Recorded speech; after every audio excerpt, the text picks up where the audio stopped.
En el psicoanálisis se pueden distinguir tres niveles. El primero, como método de investigación, el cual consiste en evidenciar la significación inconsciente a las palabras, actos, producciones imaginarias, como sueños, fantasías o delirios de un individuo. Este método se basa en las asociaciones libres del sujeto que garantizan la validez de interpretación, aunque la interpretación psicoanalítica puede extenderse también a producciones humanas para las que no hay asociaciones libres, como las obras literarias. El segundo es el método de psicoterapia y está basado en la investigación. Y este se caracteriza por la interpretación controlada de la resistencia, la transferencia y el deseo. Así, la palabra psicoanálisis se usa como sinónimo de cura psicoanalítica o tratamiento psicoanalítico. Y el tercero, en el cual se caracteriza por ser un conjunto de teorías psicológicas y psicopatológicas en las que se sistematizan los datos aportados por el método de investigación y el tratamiento. Dentro de las premisas del psicoanálisis se encuentran el aparato psíquico, el cual está formado por el inconsciente, el cual reprime las ideas y se manifiesta en sueños. El preconsciente, que es el más cercano a la conciencia y es donde hay pensamiento lógico y se controla la acción. Y el consciente, que conecta con la realidad, se encuentra en la memoria y se rige por leyes lógicas. Otra de las premisas son las tres fuerzas de la psique, las cuales son el yo, quien surge como un mediador entre el ello y el superyo y se encarga de lograr la mayor satisfacción posible dentro del marco de la realidad y ejecuta la personalidad. El ello tiene un contenido inconsciente y consiste en la expresión psíquica de las pulsiones y deseos, evita el dolor y logra el placer. Y el superyo, el cual es la instancia moral que enjuicia al yo, es la conciencia moral. También se encuentran los instintos, las cuales son la causa de todos los comportamientos. Freud sostiene que existen dos instintos básicos, el eros, el amor, que tiene por objetivo establecer la unidad en base a las relaciones, y la pulsión de la destrucción o la muerte, que tiende a destruir la unidad deshaciendo las conexiones.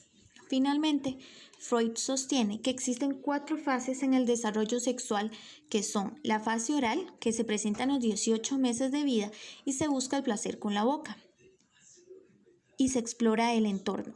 La anal, que es hasta los 3 años, y es en donde se controla el esfínter y se vincula el placer y la sexualidad. La fálica, de los 3 a los 6 años, esta se asocia a los genitales. Y finalmente la genital, que aparece en la pubertad y es donde nace la sexualidad y se dan los cambios físicos.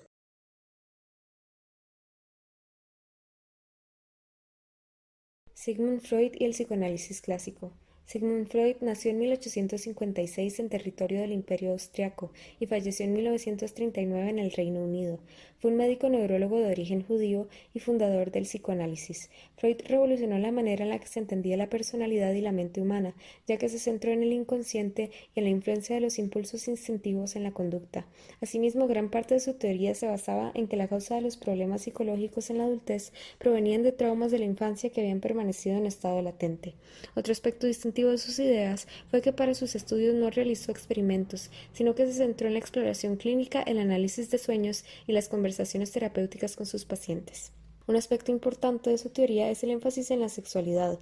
El instinto sexual era esencial para Freud, ya que proporcionaba una base biológica sobre la cual establecer una psicología científica que fuera universal y no dependiera de las particularidades culturales.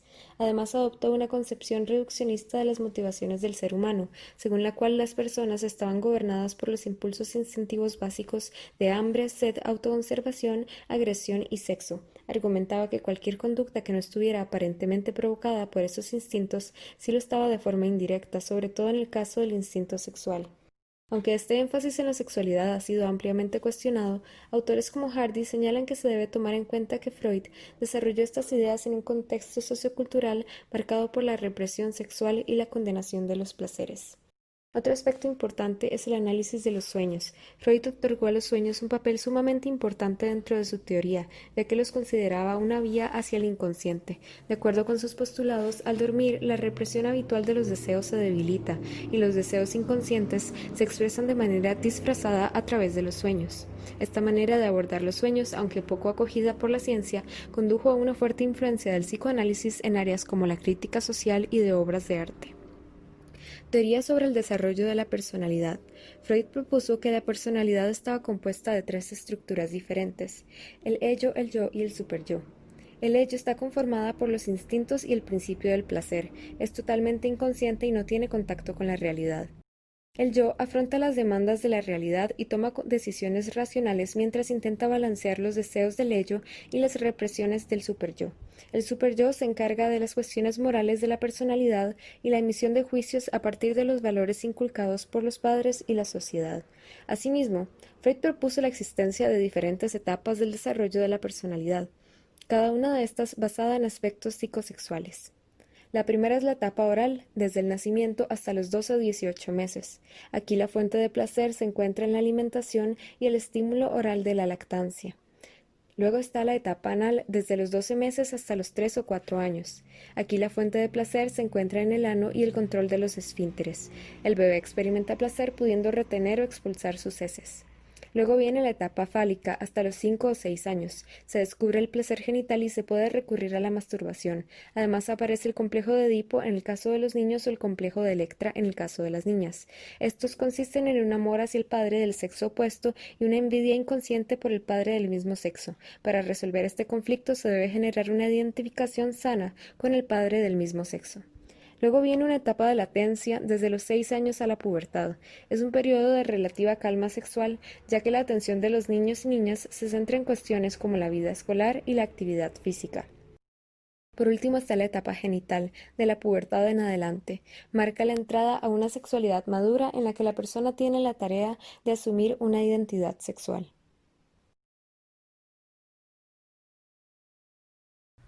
Carl Jung y la psicología analítica. Carl Gustav Jung, de origen suizo, nació en 1875 y murió en 1961. Fue médico psiquiatra y psicólogo, quien desarrolló la teoría de la psicología analítica. En su momento, Carl fue considerado por Freud como su sucesor, aunque tiempo después de esto, entre ellos tal afinidad personal y de pensamiento se viera rota. Esto debido principalmente a el rechazo de Jung sobre el pensamiento teórico de que la conducta se veía influenciada de forma primordial por la sexualidad. Los objetivos que cada quien establece y las metas positivas tienen una influencia muchísimo mayor a la que Freud consideraba. Esto quita protagonismo a los factores intelectuales reprimidos, que por contraparte podían ser considerados como elementos que direccionaran la vida.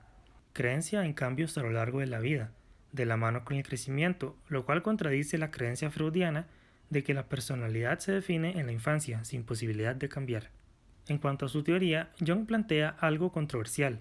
La personalidad, o bien las diversas personalidades, tiene sus raíces desde antes de nacer, pues no es algo que cada individuo desarrolla por cuenta propia, sino que es herencia de nuestros orígenes raciales.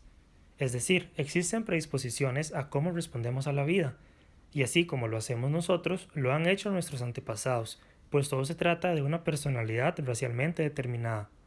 Esto acercó a Jung a estudiar religión, mitología, ritos, sueños, etc. Para Jung, la mente se constituye por el yo, mente consciente, el inconsciente personal, elementos que olvidamos o reprimimos, y el inconsciente colectivo, relacionado con los recuerdos ancestrales y arquetipos. Los arquetipos vienen a ser roles o personajes que de cierta forma predispuesta se repiten en las sociedades y adoptamos. La lectura menciona el arquetipo de la madre, el viejo sabio, Dios, entre otros. Planteó también la persona introvertida y extrovertida, de la cual menciona que es normal y algo bueno que a la mitad de la vida se dé una transición. Jung, pese a no tener el reconocimiento popular de Freud, tiene alta influencia en temas de humanidades, e incluso en manifestaciones artísticas, ya sea cine, teatro, pinturas, entre otras.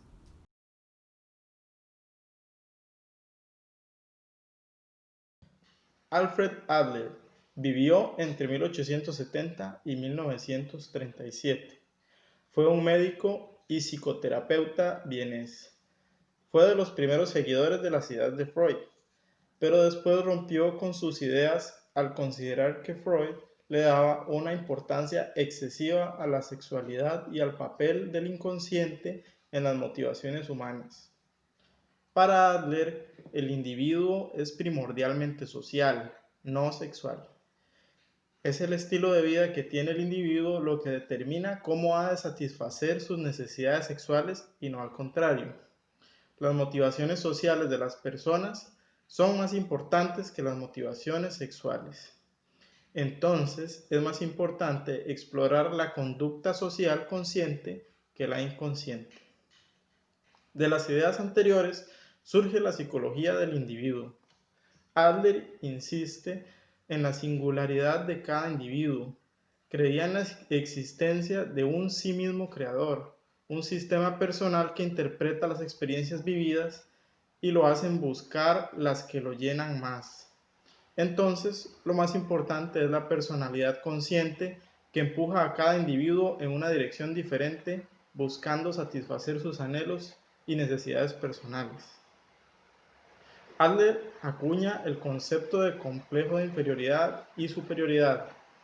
Para Adler, la motivación básica humana es esforzarse desde una situación sentida como menor hacia una situación mayor, de un sentimiento de inferioridad hacia la superioridad, perfección, totalidad. Cuando el sentimiento de inferioridad es muy intenso o exagerado por motivos externos o internos, se habla de complejo de inferioridad. Pero algunas veces un individuo que se siente inferior trata de compensar sus sentimientos exagerando sus logros o pisoteando los logros de otros, generándose un complejo de superioridad. Otro de los aportes importantes de Adler es que teoriza sobre el orden de nacimiento y la cantidad de hermanos, cómo se comporta un hijo único, el primer hijo, el segundo y el último hijo, y cómo influye esto en su desarrollo y personalidad futuras.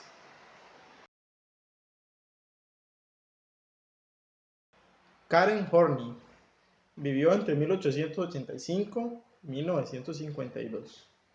Fue una doctora especializada en psicoanálisis.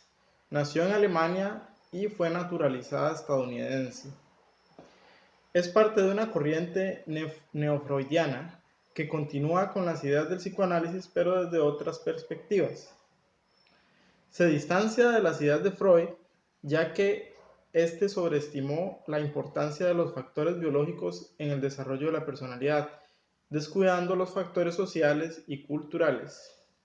Difiere sobre todo en los conceptos como de envidia del pene y la visión de la mujer como inferior. Para Horney, cuando una mujer dice desear ser varón, no es por aspectos físicos, sino por todas las ventajas y privilegios sociales que les da nuestra cultura a los hombres. Por otro lado, entre sus teorías, atribuye la neurosis a la dificultad del niño para desenvolverse en un mundo hostil y lleno de adversidades. El niño, ansioso, trata de desenvolverse intentando satisfacer 10 necesidades neuróticas que la sociedad le impone y que le generan conflictos irracionales. Estas son afecto y aprobación, conseguir un compañero que se haga cargo de la vida propia, conseguir poder, conseguir prestigio, conseguir logros personales, admiración personal, autosuficiencia e independencia, perfección e inexpugnabilidad, la necesidad de explotar a los demás y la necesidad de restringir la vida propia dentro de límites estrechos. Más tarde las agrupó en 3 tipos: el acercamiento hacia la gente, el impulso en contra de los otros y alejamiento de la gente. Dice que la diferencia entre una persona sana y una persona neurótica es que el individuo sano puede integrar estas 3 actitudes, mientras que el individuo neurótico está dirigido inflexiblemente en una sola dirección.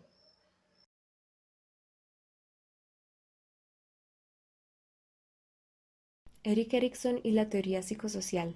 Erik Homburger Erikson nació en Alemania en 1902 y falleció en 1994.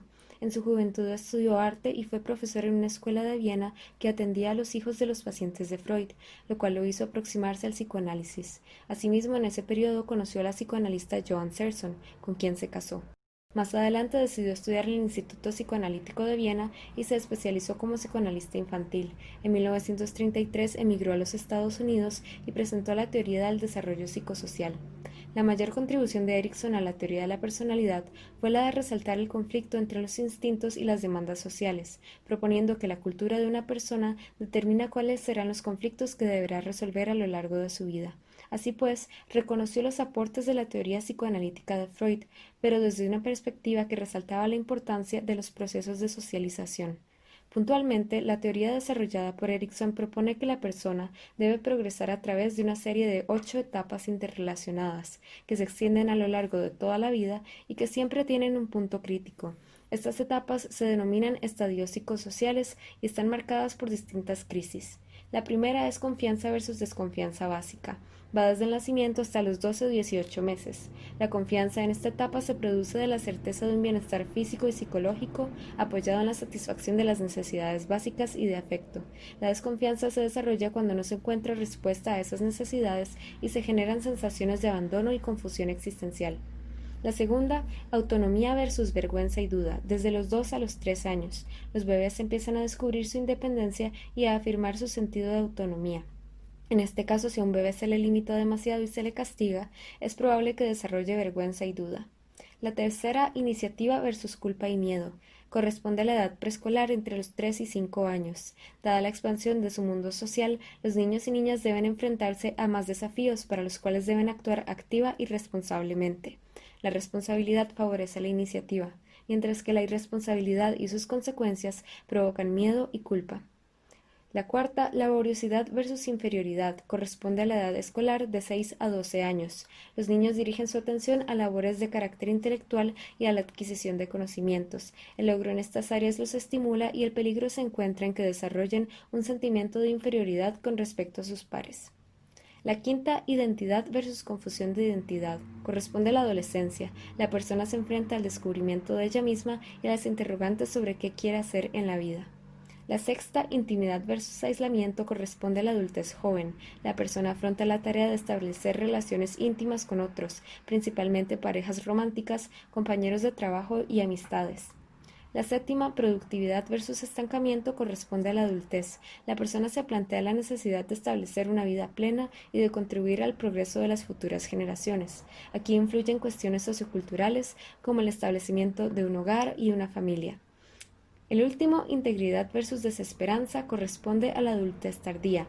La integridad representa la aceptación de la propia historia de vida y la satisfacción de los estadios anteriores. La falta de esa integridad puede resultar en sentimientos de desesperanza.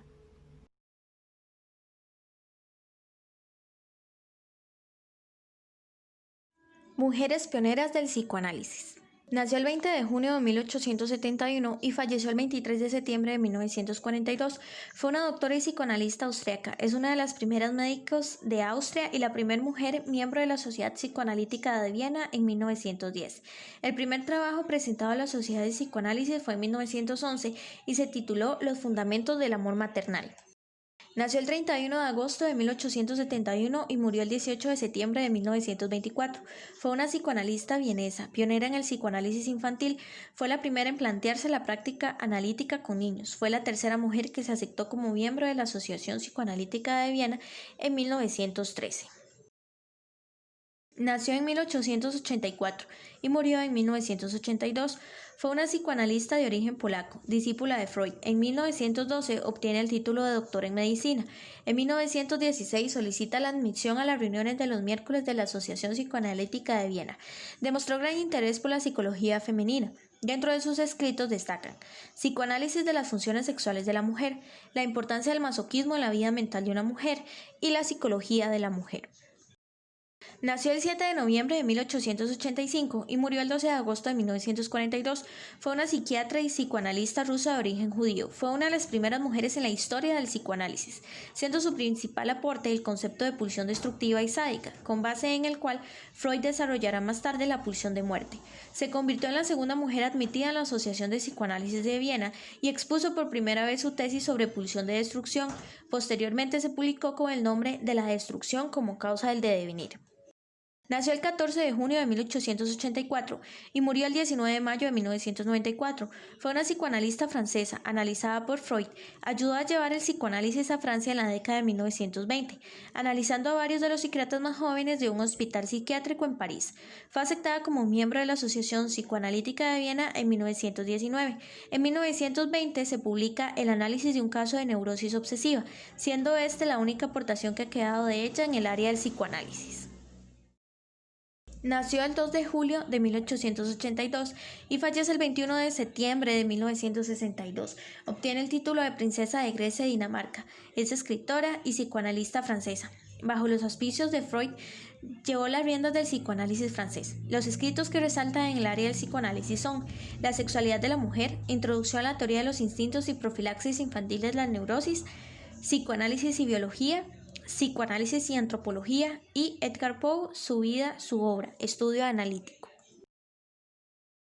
Nacida en Viena el 30 de marzo de 1882 y murió en Londres el 22 de septiembre de 1960, fue una psicoanalista austriaco-británica, creadora de una teoría del funcionamiento psíquico.